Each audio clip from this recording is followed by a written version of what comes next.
Mr. Aldous Huxley. Brave New World is a fantastic parable about the dehumanization of human beings. Science, technology, social organization, they have become his masters. There are people out there who still don't realize that fines are involved in this.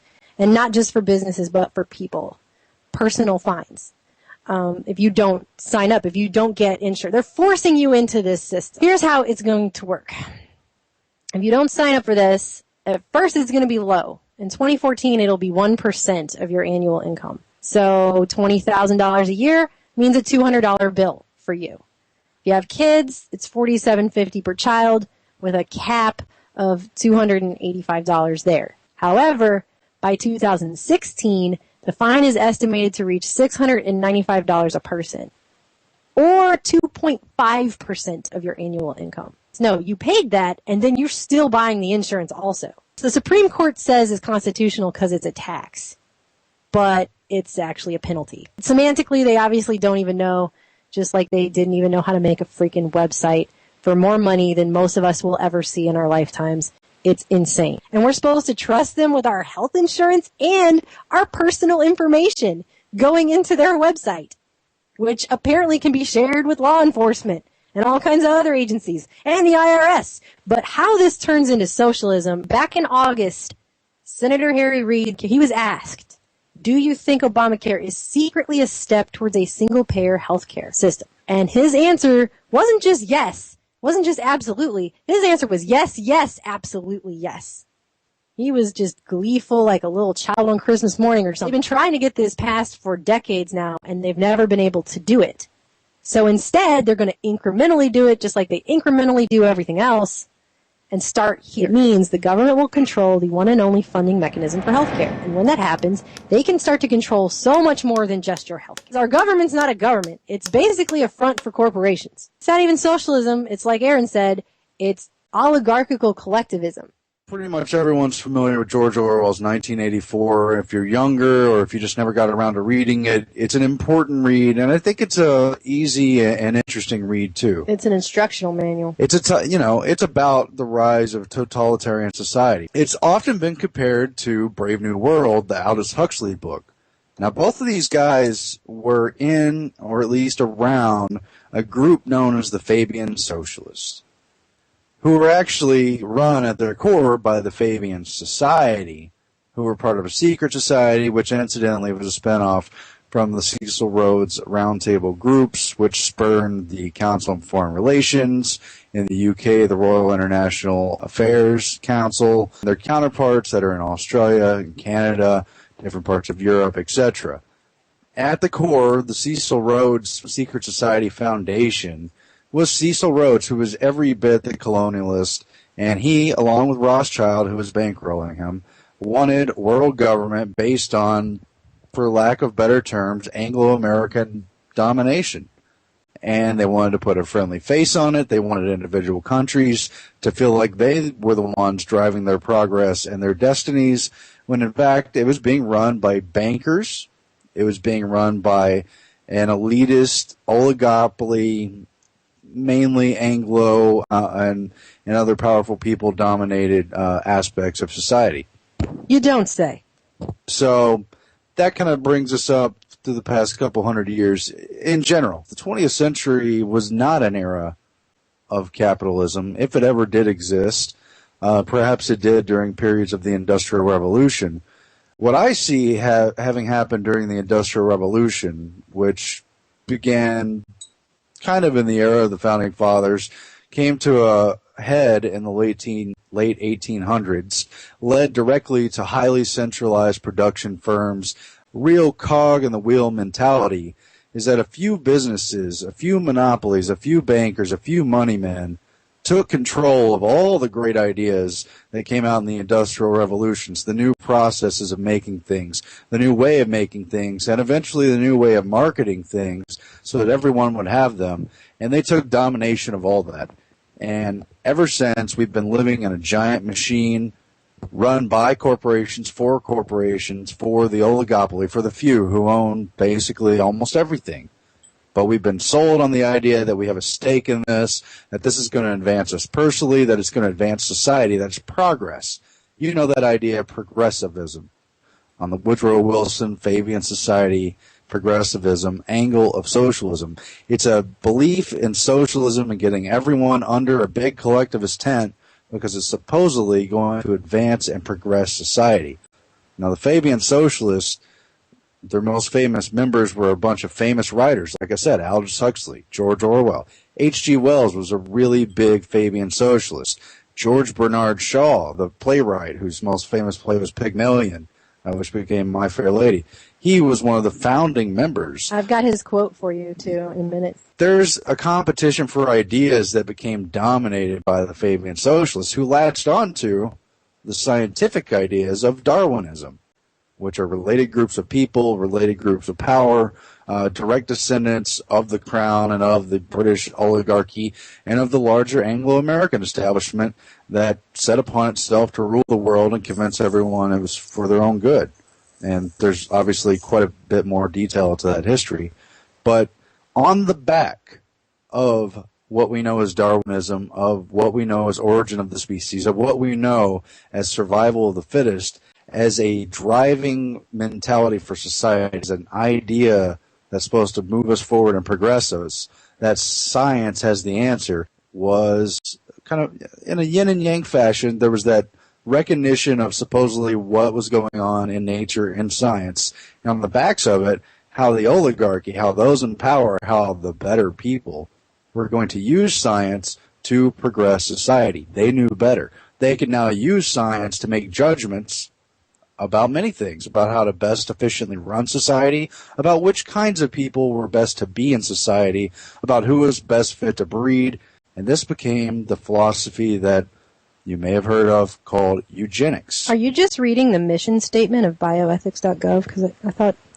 Don't spoil my story here.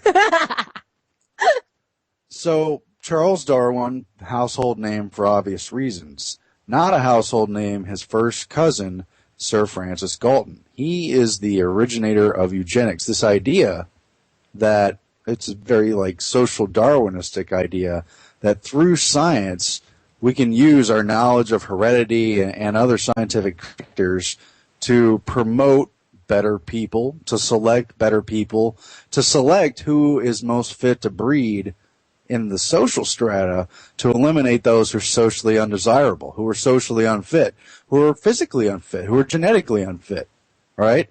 And behind both of these figures, cousins Charles Darwin and Sir Francis Galton, again of eugenics, is a man named T.H. Huxley, Thomas Henry Huxley. He's the grandfather of that Fabian Socialist, that famous author of Brave New World, Aldous Huxley. He's behind this whole modern cult of science knows best, of here we are with science. Why? Well, because he was president of the Royal Society of Science, known just really as Royal Society, that dates back hundreds of years, has very well-known and important and uniquely contributing people like Isaac Newton. I think it's interesting how you're not supposed to argue with Darwin. If you believe, people believe in science, but they don't believe in religion because of what science reveals, right? That's the whole heart of this religious scientific debate.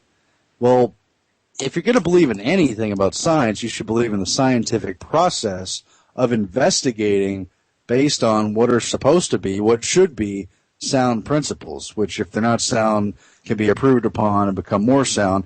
The whole idea is investigating reality, not accepting what other people say is reality. And if you want to believe in science now, just believe that most of it's funded by the government or Bill Gates.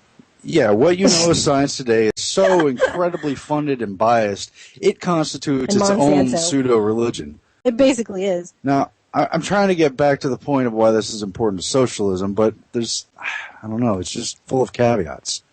It's just full of caveats. But this guy, Thomas Henry Huxley, was an important, if not altogether famous man. Again, he's the grandfather of Aldous Huxley, the famous author of Brave New World, a book you might have been made to read in high school. A lot of people were, along with 1984. But did you ever hear about how they were both Fabian Socialists or in and around them, or that H.G. Wells was?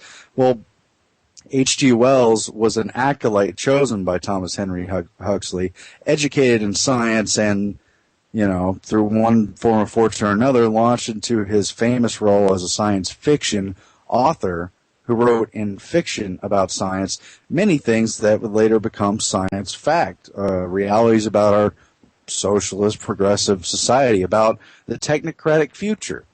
In fact, I'm trying to point out that the type of science we're talking about, the type of socialism we're talking about, the type of technology we're talking about is based on rule by technology, technocracy. It's about a socialist progressive society that uses science to make calculations and judgments about what is the best direction for science, okay? This is really important. And this guy, Thomas Henry Huxley, was the of the Royal Society of Science, which accepted scientific papers, which acknowledged which papers were valuable, which promoted which scientific discoveries and papers were powerful and important enough to get out into the rest of society. Now, when his friend Darwin, latched on to some other things that had already been discussed and observed, and published Origin of Species, and after Russell Alfred Wallace, I would mention as an aside, Thomas Henry Huxley became what was coined Darwin's bulldog. You can look this up. It's on Wikipedia. It's well known. He was the main promoter of Darwin's theories. Darwin himself was from a somewhat powerful family that was married into more powerful parts of different families. And Huxley's family was wealthier and more tied to the original aristocratic line, although both had aristocratic blood. And Huxley promoted Darwin's theories on purpose because of his animosity towards religion, because he personally wanted to create a schism between religion and science, which are not necessarily compatible. I realize we could debate about this not only all day, but endlessly for years and years and years to come, centuries. I'm just saying science and religion are not necessarily incompatible. I'm not trying to bust anyone's belief system, but I'm saying this guy had an axe to grind because he was agnostic or occultist or various things that were not mainstream Christianity, and he saw in science a weapon to create new avenues in society. He was the promoter of the monkey scopes trial that argued for the entry of evolution into the classroom, and how this business about it's not coming from monkeys was such a bunch of ridicule, and that these fundamentalists were ignoring these new facts about science and these new understandings. And I'm not at all saying there's not new understandings from science.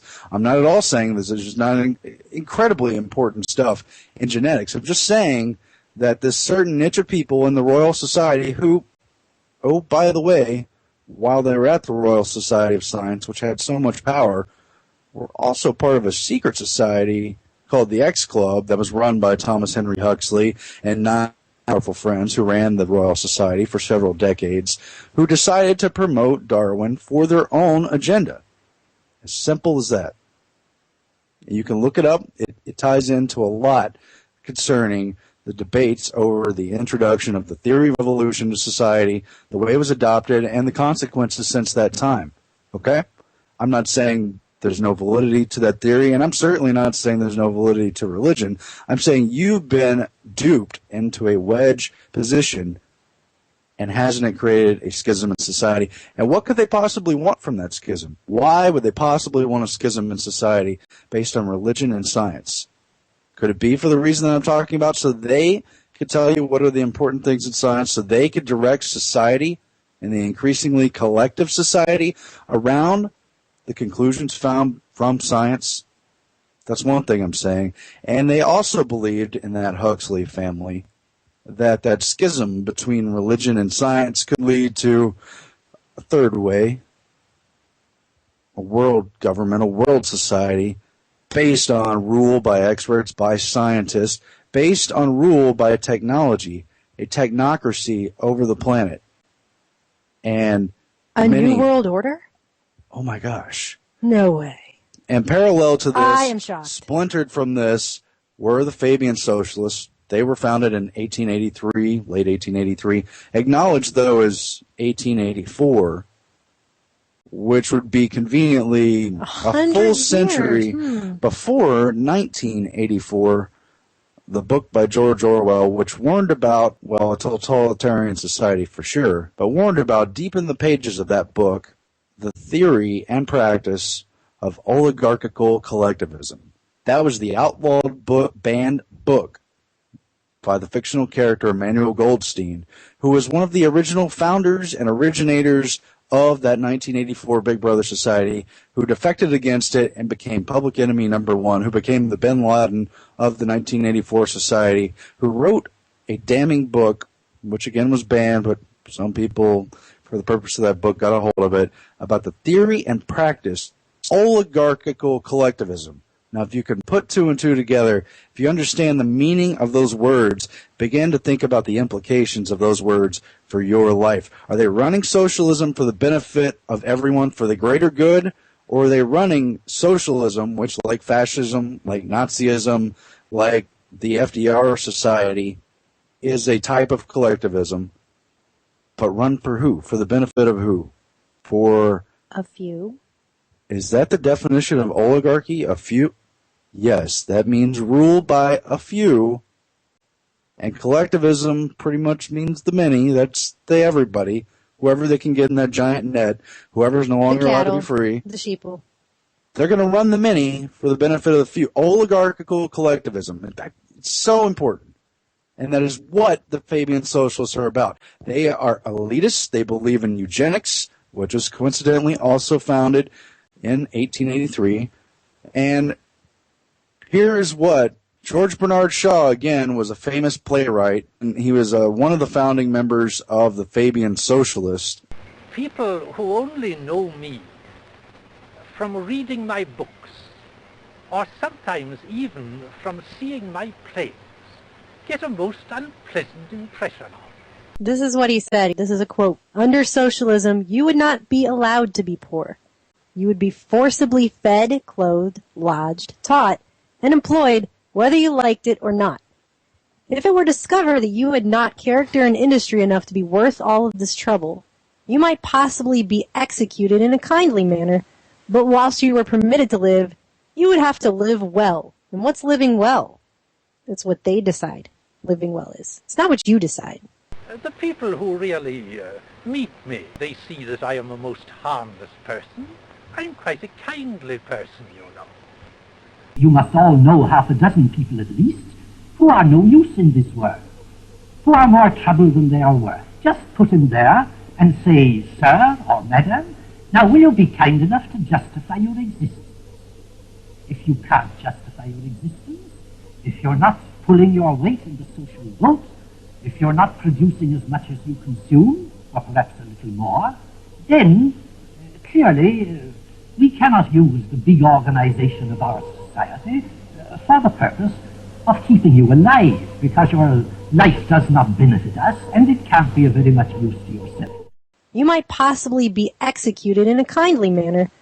I'm quite a kindly person, you know. And you would be forcibly, all those things, your life would be forcibly managed. Oh, they're going to take care of everything. They know what's best for you. They know what medications are best. They know what kind of housing you need to live in. They know what kind of Common Core your kids need to be educated in. Are we living through forced healthcare right now? Are there other aspects of society that will become forced in the near future, or that are already partially forced? Are we moving from a situation where a few companies dominate our choices on the so-called free market to a system where they're assigned to us, super collectivized market? And who does that benefit? Does forced healthcare stop benefiting the few companies who run the healthcare industry? Does it stop benefiting the companies who already profit handsomely off the vaccine industry or the pharmaceutical industry, or fill in the blank? Fill in the blank.